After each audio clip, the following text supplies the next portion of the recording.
Bem-vindos ao Movimento A Ti Descobre, o podcast onde se explora a harmonia entre o corpo e a mente.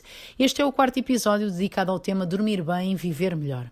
No último episódio abordámos os movimentos invisíveis, são pequenas ações inseridas no nosso cotidiano que podem ajudar a fortalecer o corpo e a corrigir a postura. Quem ainda não teve a oportunidade de ouvir poderá encontrar essas orientações úteis no episódio anterior e pode então ajudá-lo a incorporar exercícios na sua rotina diária. Hoje o foco recai sobre a relevância de um sono de qualidade. O que é isto, um sono de qualidade? Embora seja um tópico muitas vezes desvalorizado, este descanso adequado está diretamente relacionado com a saúde física, com o equilíbrio emocional e com a produtividade. É quase que um ciclo. Passamos um terço da vida a dormir. Durante esse período, o organismo realiza processos de recuperação celular, consolidação de memórias e a regulação hormonal, que é extremamente importante para o nosso equilíbrio emocional e não só, e físico. Também temos uma parte que quase que ninguém que dá por ela, portanto, o sono divide-se em vários ciclos e em vários estadios, não é? E eu falo isso no Triângulo da Saúde. Quem quiser abordar um bocadinho o tema mais a fundo pode consultar o www.sandrabonito.pt, onde diz formações. No meu site está lá o Triângulo da Saúde e fala de facto sobre a alimentação, o sono de qualidade e o próprio exercício físico. Aqui eu vou-vos falar de algumas consequências da privação do sono, vou-vos falar assim por alto para terem alguma noção e interesse em perceber que o sono, quando ele está regulado, pode interferir em toda a parte do nosso organismo e interferir no nosso humor e na nossa aprendizagem durante o dia. Portanto, é muito importante perceber que não é ou não deve ser descuidada esta parte que é tão imprescindível para o nosso equilíbrio físico e mental. Portanto, as consequências desta privação podem causar irritabilidade, fadiga, má concentração. Se a pessoa não descansa o suficiente ou não tem um sono de qualidade, acorda mais cansado que aquilo que se deitou. Portanto, depois a consequência vai, de facto, afetar todo o nosso organismo, nomeadamente vai enfraquecer o sistema imunológico, vai haver também maior risco de desenvolver doenças metabólicas, a hipertensão, a diabetes tipo 2, outras compulsões alimentares, isto porque durante o sono nós regulamos as nossas hormonas, quer do apetite, quer a da fome, portanto, e são duas hormonas que eu explico lá no Triângulo da Saúde. Quem quiser e tiver curiosidade pode consultar. E de facto interfere muito até nas fomes súbitas que as pessoas têm durante o dia e durante a noite, em alguns períodos durante a noite. Quem faz serão, então, tem essa tendência de se queixar em gabinete, muitas vezes, eu tenho compulsões ali muito próximo da hora do dormir, ou então eu acordo à meia da noite e tenho fome e preciso de ir comer, não consigo estar a dormir de barriga vazia. Portanto, isto está tudo ligado com a parte da produção hormonal. Também o excesso de cortisol, a própria cortisol, a testosterona, todas as hormonas de crescimento, a hormona de crescimento que é trabalhada durante a noite, portanto é produzida durante as várias fases do sono. Cada fase do sono produz uma hormona e portanto é importante terem essa consciência e se elas não estão a ser reguladas, obviamente, se a pessoa não está a ter um sono em que tem tempo o suficiente ou porque não tem tempo para dormir e nem sequer faz o ciclo do sono, ou porque vou muito tempo a adormecer e tem a janela aberta ou tem o quarto frio ou sente que há interrupções durante a noite e que desperta com muita frequência durante a noite, ou porque tem bebés pequenos ou porque acorda e já não consegue dormir. Portanto, há aqui uma série de fatores que devem ser repensados com a ajuda de um profissional, se for o caso, mas é para sensibilizar no fundo a pessoa a perceber que sono é que tem, como é que dorme, quando é que adormece, faz o primeiro sono no sofá e depois já não consegue dormir, se adormece sempre a ver televisão mas depois já não consegue, quando vai para a cama desperta. Portanto, é importante perceber como é que faz o seu sono. Portanto, eu aqui levanto um bocadinho a lebre para fazer a autoanálise, da mesma forma que os outros podcasts serviram para fazer a autoavaliação de como é que temos o corpo e como é que utilizamos as contrações musculares nos micromovimentos, aqui também eu apelo para perceberem como é que dormem e perceberem o que é que fazem de rituais que podem estar a prejudicar a qualidade de sono. Portanto, quando há um sono reparador, obviamente a pessoa sente que aumenta a própria energia e disposição, está bem disposto, tem vontade de treinar, tem vontade de fazer coisas, de produzir, tem um melhor desempenho cognitivo, corre tudo bem no trabalho, a pessoa acaba por se lembrar de tudo o que tem planeado, acaba por ter maior capacidade, então nos jovens que estão a estudar, maior capacidade de aprendizagem porque conseguem fixar o que estão a ouvir e, obviamente, por consequência, uma maior regulação emocional e muitas vezes os quadros de ansiedade e de stress podem ser resolvidos desta forma. Portanto, há fatores que afetam o sono ou a qualidade do mesmo, portanto, sempre se ouviu falar dos próprios horários regulares. É importante ter horário regular, quer ao deitar, quer ao acordar. Isto porque, no fundo, vai alinhar o nosso relógio biológico. Muitas pessoas têm tendência a fazer turnos e têm mais dificuldade depois em regular esse ciclo, mas de qualquer forma o objetivo é, mesmo que assim seja, têm também padrões de horários a cumprir e tornarem esses padrões possíveis dentro daquilo que for a realidade de cada um. Portanto, isso depois terá que ser adaptado, mas lembrem-se que o objetivo é manter sempre um horário consistente, quer no deitar, quer no acordar. Muitas vezes a exposição à luz, se nós estamos constantemente a receber a tal luz azul, não é, dos ecrãs, dos tablets, dos telemóveis, dos computadores, obviamente que vai inibir a produção da melatonina, que é uma hormona essencial na indução do sono e vai limitar, obviamente, o nosso sono e vai limitar também o aparecimento da fase, de uma das fases do sono mais profundo, que é aquela que é muito reparadora. Portanto, aqui o aconselho é evitar a utilização desses dispositivos eletrónicos antes de dormir ou umas horas antes de dormir, optar por um bom livro, porque se o sono não chega, poder distrair a mente ou até mesmo optar por ouvir uma música tranquila que induza, há agora uma panóplia de músicas que induzem essas ondas para que o cérebro acalme e recepcione essa produção da melatonina e que consiga acalmar também e ser induzida ao sono profundo. Também a temperatura do quarto é importantíssimo que não haja nem frio nem demasiado calor. Portanto, utilizar de facto o ambiente do quarto deve ser aconchegante, portanto propício mesmo para uma boa qualidade de sono. Também devem optar por quartos que estejam escuros e sem ruído. É muito importante que a escuridão permite que uma zona do nosso cérebro não esteja alerta, portanto não esteja no sono vigília. Há pessoas que só conseguem dormir com luz ou com presença de luz ou com os torres abertos, portanto cuidado com isso porque estão sempre a ter um sono superficial e não estão a aproveitar o sono mais profundo e a parte hormonal toda consequente disso. Também é importante que a cama seja adequada, ao próprio colchão e a almofada adequada. E isto eu falo porquê? Porque há muitas pessoas que sofrem de dores musculoesqueléticas e pode ser também causada pela má posição da cama e das almofadas.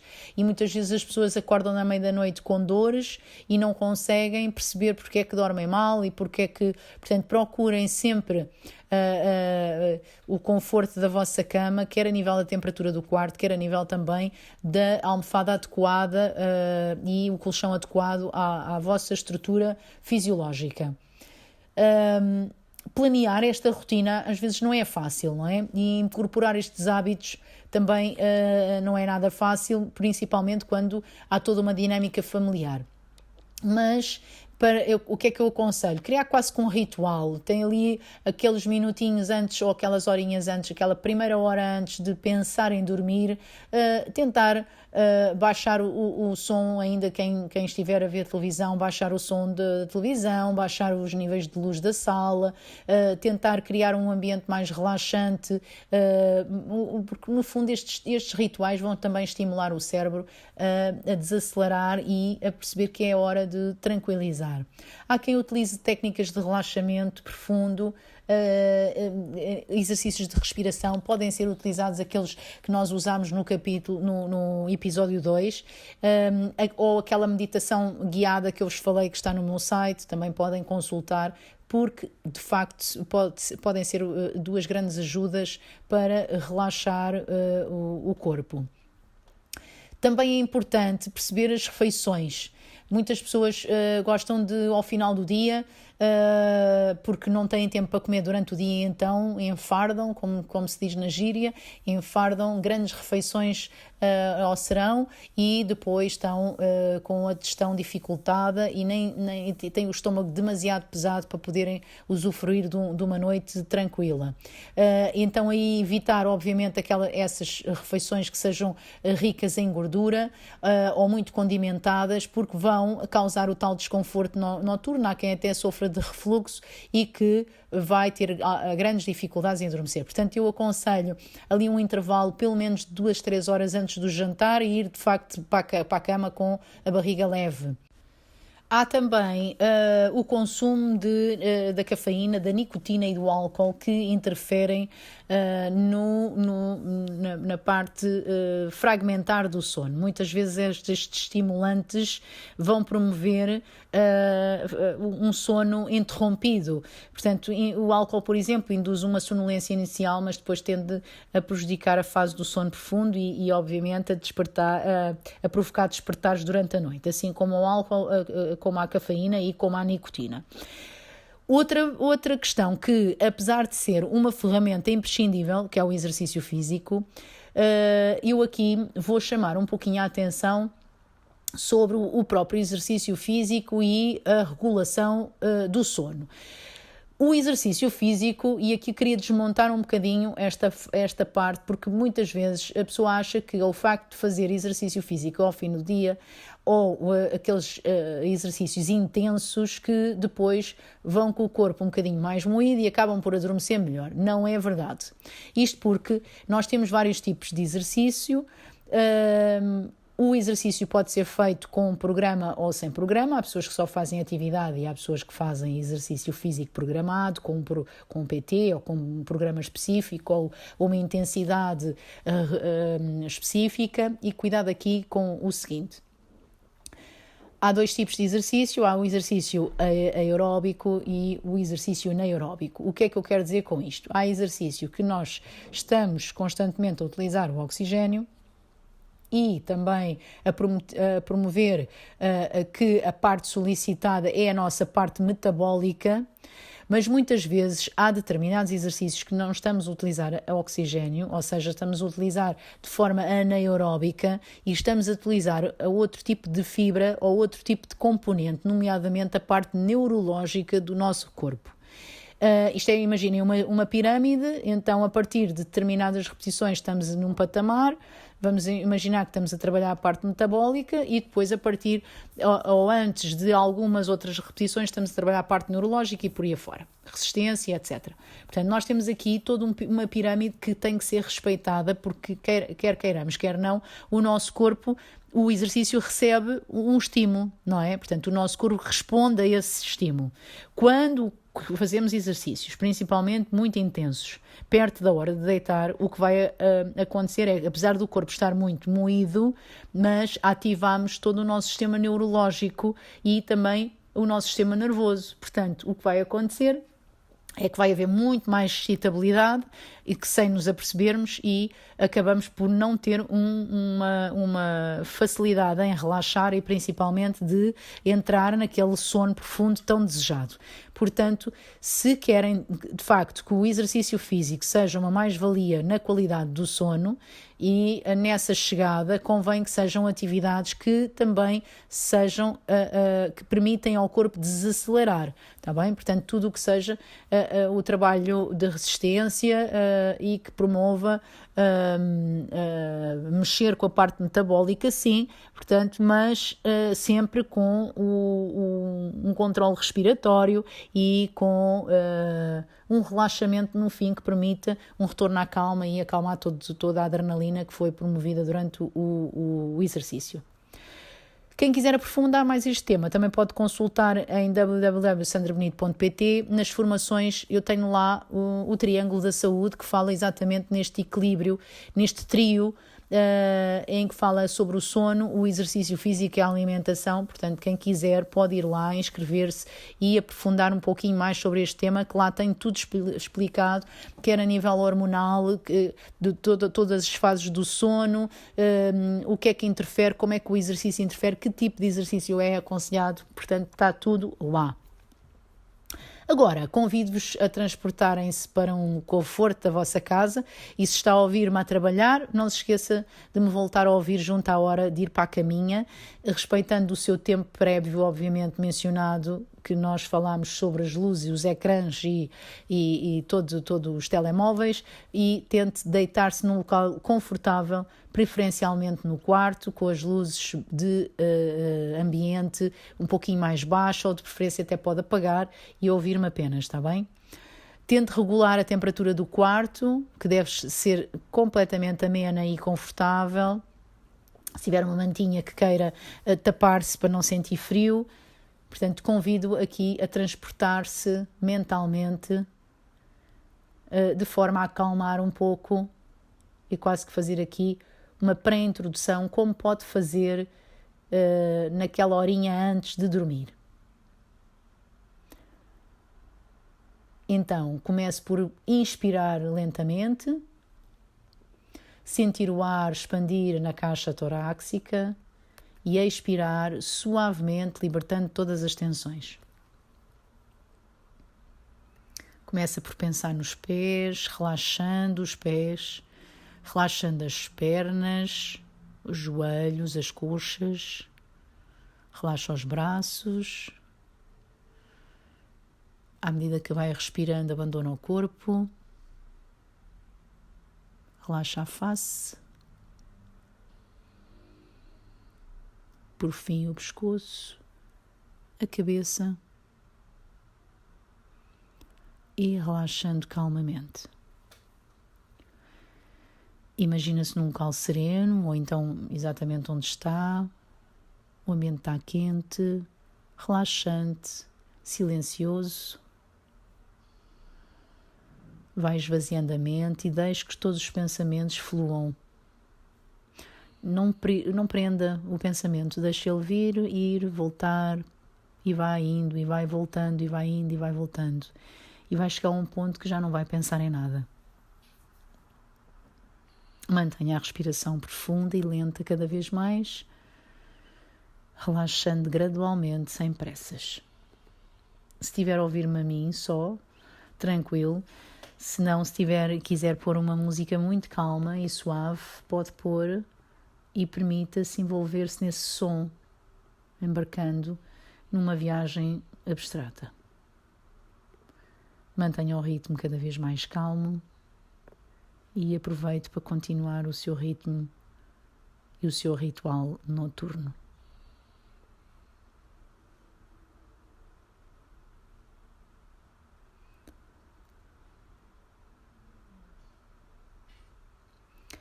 Criar ou reajustar estes hábitos de sono não é propriamente fácil, leva tempo, mas é simples, como viram, demora aqui vários segundos apenas a fazer, mas se conseguirmos fazer diariamente, dias, semanas, não faz mal nenhum, porque vai notar melhoria com toda a certeza. Lembre-se que a consistência é importantíssima para manter os hábitos. Se sofre de alguma perturbação do sono, aí sim é aconselhável procurar a ajuda de um profissional. Portanto, existem testes de estudo sobre o sono e terapias adequadas para cada caso. Portanto, tente a perceber o que é que se passa na realidade e se vê que não consegue, de facto, com estas pequeninas ajudas e estas técnicas da música, do som, de respirar, de ter toda a panóplia do ambiente criado e mesmo assim não consegue dormir, então é de facto aconselhável procurar um profissional. À medida que passam os episódios, percebe que há pilares que são complementares uns dos outros e que melhoram de facto o nosso estilo de vida. Portanto, o sono, a alimentação, o próprio movimento, a respiração, são fatores que todos eles juntos contribuem para uma vida melhor e mais saudável. No próximo episódio será abordada a alimentação inteligente, portanto, uma forma de nutrir o corpo e a mente sem recorrer a dietas radicais. No fundo, vai ajudá-lo a que tenha prazer na alimentação diária, com equilíbrio, sem ser fundamentalista. Fique atento, pois se tem curiosidade em melhorar os hábitos alimentares de forma prática e sustentável, não vai querer perder as sugestões que eu vou-lhe apresentar. Espero que estas orientações sobre dormir melhor tenham sido esclarecedoras. Uma boa noite de sono faz toda a diferença, lembre-se, e quer a nível da nossa saúde física, quer a nível da nossa saúde mental. Portanto, se teve proveito neste conteúdo, partilhe com alguém que possa estar a precisar de melhorar a qualidade de sono. Eu sou a Sandra Bonito, estou consigo no Movimento a Ti Descobre. Fique bem e continue também comigo nesta série Rumo ao Equilíbrio entre o corpo e a mente. Até breve.